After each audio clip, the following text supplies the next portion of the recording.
Divers from the U.S. Navy, U.S. Coast Guard, and Australia spent the afternoon diving the waters around the U.S.S Arizona Memorial at Pearl Harbor. The divers got to see what the historic ship looks like after it was sunk over 70 years ago. I've got to say it was very humbling and very sobering to be able to partake in such a unique dive for such a historical event. The U.S. and Australian divers share a lot of the same techniques. We were able to integrate perfectly. There was really no lag, there was no gap between the way that they dive and the way that we dive.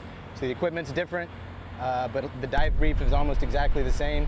And what you get under the water, I mean, it worked perfectly.